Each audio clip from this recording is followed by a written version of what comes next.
Cor TV en coproducción con la Clínica Osmo presentan. La diabetes y la hipertensión son dos enfermedades muy frecuentes y muy comunes en nuestra población. Un paciente que tenga diabetes es frecuente que pueda presentar hipertensión o por el contrario, si tiene hipertensión puede desarrollar diabetes. La diabetes y la hipertensión es fácil de diagnosticar si acudes a tu médico. Hoy hablaremos acerca de estas enfermedades. Comenzamos en Prevenir es Vivir.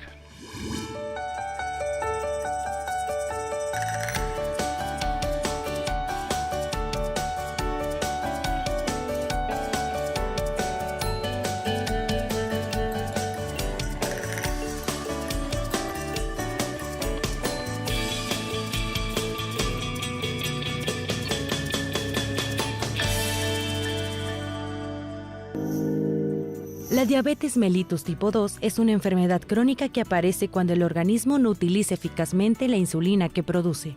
Se relaciona con el aumento de peso y la inactividad física. Su diagnóstico se realiza a través de estudios de sangre y se toman en cuenta dos mediciones. Uno de glucosa con ayuno de 8 horas con un resultado igual o mayor a 126 miligramos por decilitro y una medición a cualquier hora del día de 200 miligramos por decilitro. Mientras que la hipertensión arterial es otra enfermedad crónica conocida como el enemigo silencioso porque se refiere al incremento constante de la presión arterial por arriba de lo normal, en la mayoría de personas es asintomática. Sin embargo, puede ocasionar dolor de cabeza, zumbido de oídos y sensación de cansancio. La hipertensión y la diabetes son los principales factores de riesgo cardiovascular. Entre el 40 y el 60% de los diabéticos padecen hipertensión. Sus causas son diversas, pero las más importantes son de origen genético y relacionadas con el medio ambiente. La hipertensión arterial empeora y acelera el daño que la diabetes ejerce sobre las arterias, lo que produce que las personas que tienen ambas enfermedades sufran con mayor frecuencia un infarto de miocardio, insuficiencia renal crónica, trombosis y otros padecimientos más. Por eso es necesario llevar un control adecuado de ambas enfermedades. En Prevenir es Vivir, los especialistas te darán mayor información para evitar o retrasar sus complicaciones.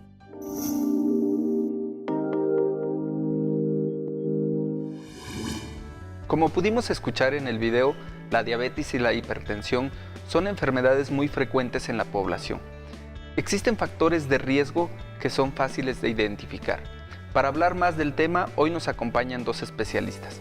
La doctora Erika Vázquez, quien es médico especialista en medicina integrada, y el doctor Raimundo Vargas, quien es médico especialista en salud pública. Bienvenidos, doctores. Muchísimas gracias por acompañarnos. ¿Qué es la diabetes? ¿Qué es la hipertensión?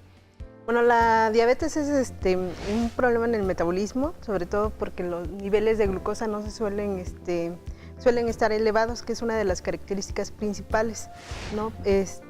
Y esto está dado por una alteración en el metabolismo de la glucosa. También puede ser por deficiencia de los receptores de insulina y porque no hay los receptores suficientes para captar esta insulina. En el caso de la hipertensión arterial, bueno, se dice que son cifras elevadas de tensión arterial mayor a 140 la presión sistólica y mayor a 90 la presión diastólica. Y va a depender las cifras también de acuerdo a los padecimientos que tenga el paciente. Gracias, doctor. Doctor, ¿qué tan frecuente es la diabetes y la hipertensión en nuestra población y en el país en general? Sí, desafortunadamente son enfermedades que van cada día a la alta. Esto obedece a que hemos descuidado nuestra alimentación, nuestra actividad física, aparte de un factor genético. Entonces cada vez se están aumentando las cifras de estos dos padecimientos y que van muy de la mano con la obesidad, que es un detonante en estos aspectos en cuanto al problema que aparezcan estas enfermedades. Y actualmente se está hablando que en el país, aquí en nuestro país estamos aumentando la cifra de manera muy importante, que ya se ha catalogado desde noviembre del año pasado como una enfermedad epidemiológica. ¿Cuáles serían, doctora, los factores de riesgo para desarrollar diabetes? El principal es tener familiares de primer grado, hablamos de papás, hermanos o primos o tíos cercanos con el diagnóstico de diabetes o hipertensión en este caso, sobrepeso y obesidad, que son ahorita los factores más importantes, el sedentarismo, los malos hábitos alimenticios que tenemos, ayunos prolongados, estar consumiendo más hidratos de carbono o más calorías de las que necesitamos.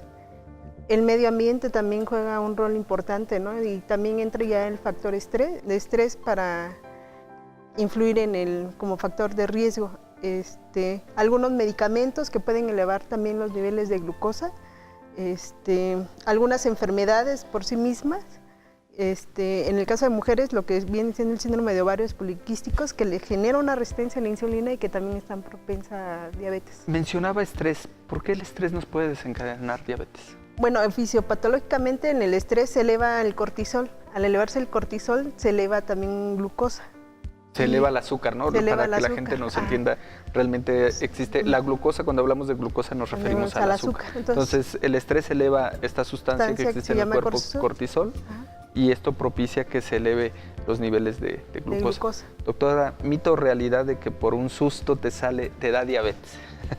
Habría que comprender que la diabetes se viene desarrollando 10 años atrás, que quizás en una situación de estrés, de un accidente, una noticia fatal, ¿no? De función de algún familiar o que alguien sufrió un accidente, nos somete a más estrés y por lo tanto se van a elevar la glucosa, pero la enfermedad ya viene años atrás, ¿no? Quizás coincide únicamente ese factor para que se presenten los síntomas o el paciente empieza a sentirse mal. Con la diabetes sí tengo factores de riesgo. Un familiar con antecedentes de diabetes, si tengo obesidad, pero además si tengo un mal hábito alimenticio y poca actividad física, tengo muchos factores de riesgo para desarrollar diabetes. Sí.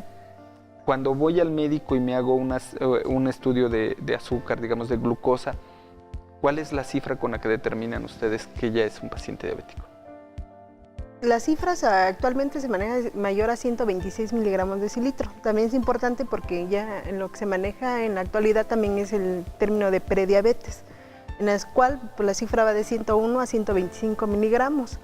Pero ya con esas cifras es poner manos a la obra, ¿no? Porque muchos de los pacientes, supongamos que es un paciente ya con sobrepeso, malos hábitos, con sedentarismo, con cifras de 115, pero si se observa en el cuello que está oscuro, en los codos, la entrepierna o las rodillas que está muy oscuro y por más que se tallen, bueno, ya es un dato de resistencia a la insulina y en esos pacientes es iniciar tratamiento. Yo como paciente, después de 100 miligramos por decilitro, como se mide la glucosa, tengo que empezar a hacer cambios en mis hábitos alimenticios, en la dieta, en el ejercicio, precisamente para disminuir o prolongar que se vaya a desarrollar.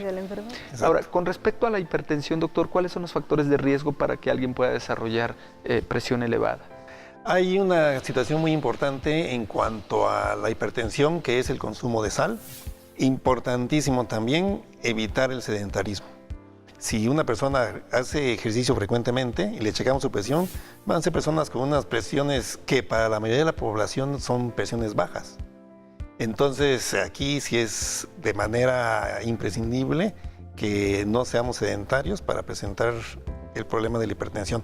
Aunado a esto, pues obviamente viene la alimentación, una dieta rica en grasas nos va a predisponer a que en algún momento dado tengamos la presión alta, puesto que estamos llevando aquí también otra enfermedad que es la dislipidemia en cuanto a la cantidad de grasas que se nos van acumulando al interior de las venas de las arterias.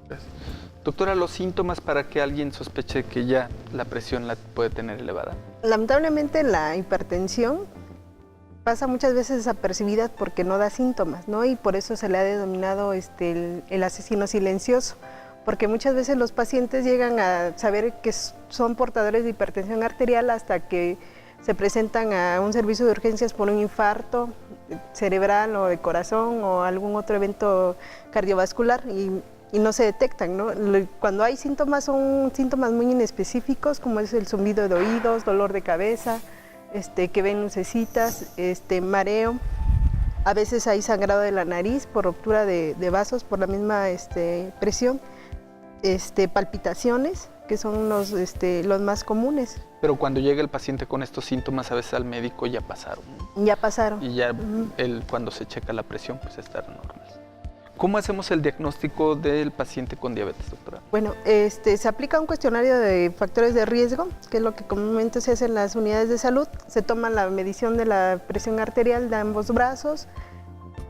Si en las primeras mediciones salen con cifras altas, si son muy elevadas, pues lo ideal es iniciar tratamiento. Si no, se citan en 3 días seguidos porque las cifras varían, ¿no? Y se les recomienda en ocasiones que también sea en la mañana, tarde y noche porque varían estas cifras. En los pacientes que sabemos que son aparentemente sanos, las cifras sí son ahí de mayores de 140 a 90. En pacientes que ya se conocen con diabetes mellitus, en ellos sí las cifras van de 130 sobre 85. Pacientes que tienen enfermedad renal crónica terminal, pero que se desconocen hipertensos, en ellos ya las cifras son de 125 75. Y con la diabetes, doctor, ¿cómo hacemos el diagnóstico?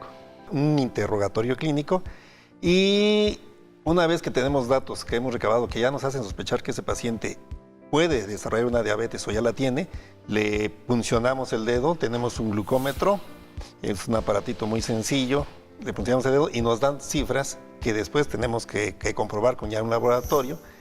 Y las cifras deben ser mayores a 101, de 101 a 125, consideramos que es prediabetes, de 126 en adelante ya podemos considerar que es un paciente diabético.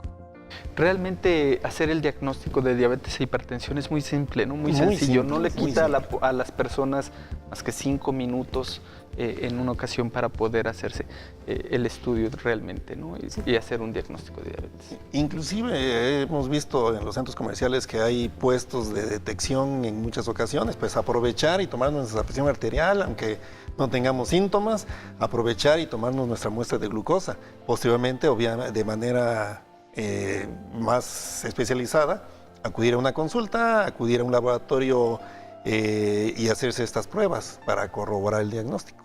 Gracias, doctor.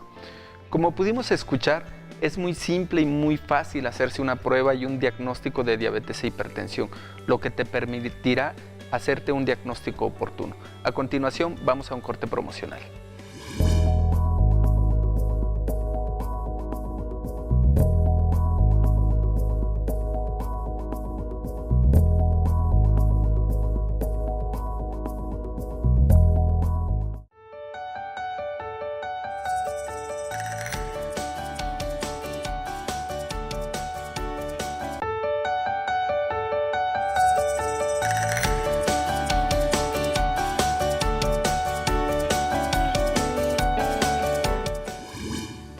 Gracias por continuar con nosotros.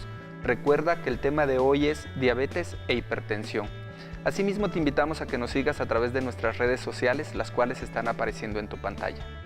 A continuación, veamos el testimonio de pacientes que tienen ambas enfermedades.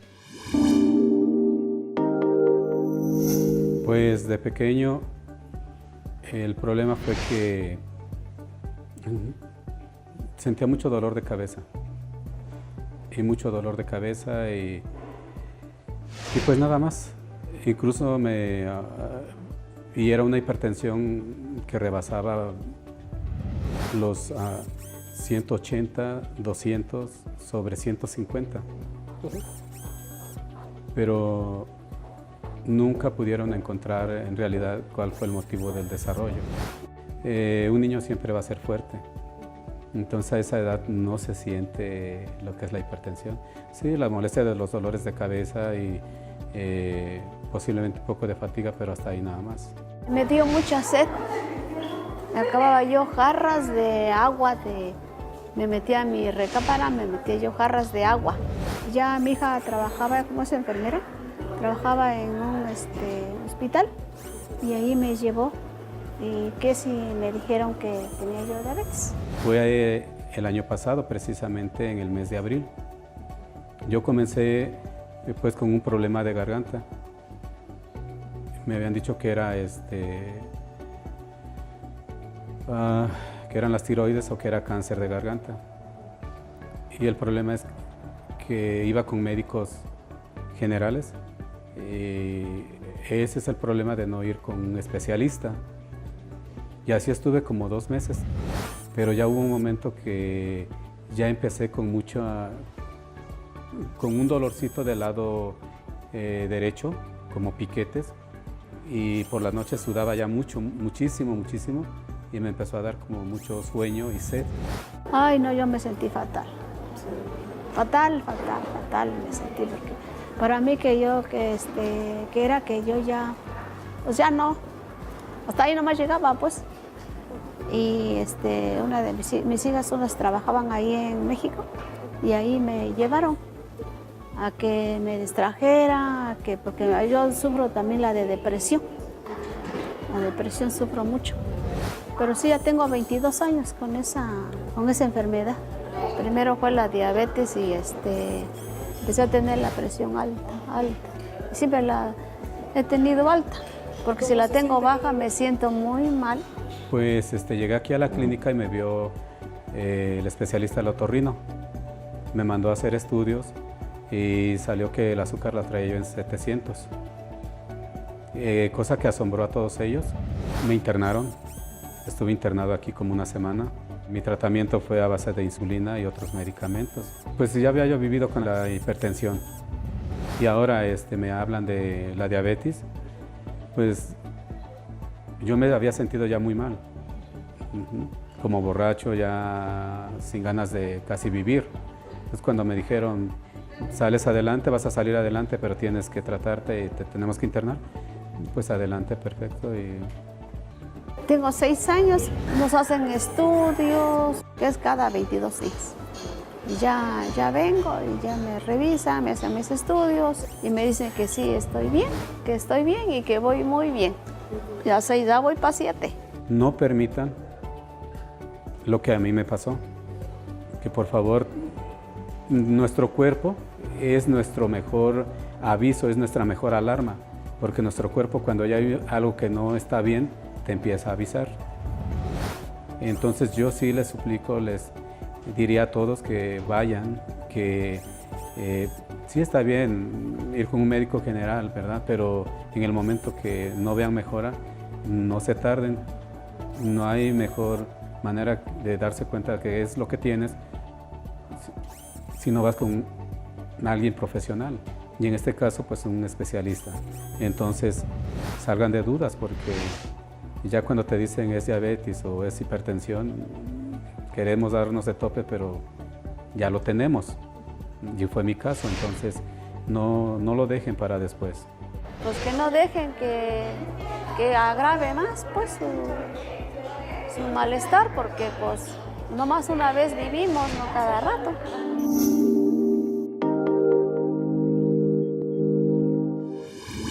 Doctor, ¿nos podría platicar acerca de cuál es el tratamiento para la diabetes?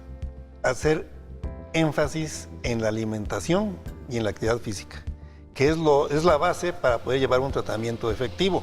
Claro, a esto y dependiendo de las cifras que tenga nuestro paciente, su cronicidad, ya se le agregarán medicamentos hipoglucimantes orales o en su caso el uso de insulina. Y también básico la actividad física. De acuerdo, obviamente, a la edad del paciente, al estado físico en que se encuentre. Caminar, trotar o correr, dependiendo de la edad del paciente, pero lo principal, únicamente caminando pueden lograr muy buen control de su enfermedad. Y no nada más la diabetes, también la dislipidemia y la hipertensión. Y la hipertensión, ¿no? Que van muy de la mano estas ambas enfermedades. El doctor platicaba algo muy importante. Digo, los esquemas de tratamiento lo vemos y se personaliza, el médico lo personaliza. Pero en público en general, doctora, y de forma como usted, como médico especialista en medicina integrada, ¿cómo le podemos hacer en el contexto social, familiar, para que el paciente se apegue al tratamiento? Y lo más difícil que mencionaba el doctor, la dieta, que es la parte medular de la diabetes. Bueno, actualmente ya el tratamiento del paciente diabético con diabetes ha cambiado, ¿no? Ya no solamente nos enfocamos a los medicamentos, a la dieta, sino es importante hacer una evaluación de tanto los hábitos alimenticios a nivel familiar. La familia juega un rol muy importante y a veces es difícil para ellos comprender que ellos son los que se tienen que adherir a la dieta del familiar que está viviendo con diabetes, ¿no? Finalmente la familia que se adhiere a esa dieta es una familia sana. Y muchas veces son ellos mismos los que boicotean al paciente, al que dicen, mira, hay una fiesta, una rebanada un poquito, o sea, no pasa nada, pero ese no pasa nada, pues es casi una bomba de tiempo para las personas que están lidiando Porque en además aceptar la tenemos enfermedad. cada 8 días fiestas, ¿no? Sí, aquí seguido, ¿no? Y aparte la comida que es tan abundante, también eso no les permite a ellos adherirse, ¿no? Y habla, algo importante es que muchas de las ocasiones ellos no aceptan de entrada la enfermedad. Son diagnósticos un tanto difíciles porque los hábitos alimenticios, la vida que estoy llevando en estos momentos va a cambiar, ¿no? Y el saber que algo que me gusta tanto me está provocando daño, que es la comida, también es muy difícil de aceptar para ellos. La otra son los horarios de alimentación. No estamos acostumbrados a comer con horarios de alimentación. La alimentación de un paciente que vive con diabetes no tiene que ser tan estricto, ¿no? Basta con que disminuyan lo que están comiendo y lo más importante es que ya pongan sus horarios, sus 5 comidas. La otra son los horarios de los medicamentos. Entonces los medicamentos también tienen que llevar sus horarios de manera estricta e igual. Su actividad física, que también es algo que mencionaba el doctor Raimundo, que también tienen que llevar y que es difícil también que la hagan. Mito o verdad, doctora, acerca del uso de la insulina, que las personas cuando como médico se las indicas, me voy a quedar ciego, a mi familiar le amputaron una pierna, la insulina es mala. Pues es mentira, ¿no? Se les da la insulina a los pacientes porque es algo que requieren, ya el organismo, todos nosotros producimos insulina, incluso hasta los animales, pues, ¿no? Tenemos un órgano llamado páncreas, que es el que produce esa insulina. ¿Qué pasa en los pacientes con diabetes? Ese páncreas ya no está produciendo la insulina necesaria para bajar los niveles de azúcar que estamos consumiendo. Entonces, una manera de aportar esa insulina es inyectándola. Y no se aplica a los pacientes no porque se vayan a morir, sino porque ya la necesitan. Ya los medicamentos orales ya no son suficientes para bajar. Su cuerpo ya no produce insulina. Y ya no produce insulina. Doctor, para la hipertensión es lo mismo, ¿no? Porque va unido, es muy frecuente que la diabetes vaya con la hipertensión. Sí, son enfermedades que van prácticamente de la mano. Primeramente el ejercicio, la dieta y el medicamento. Y el después. medicamento después. Gracias, Así doctor. es. A continuación, vamos a la sección La Voz del Público.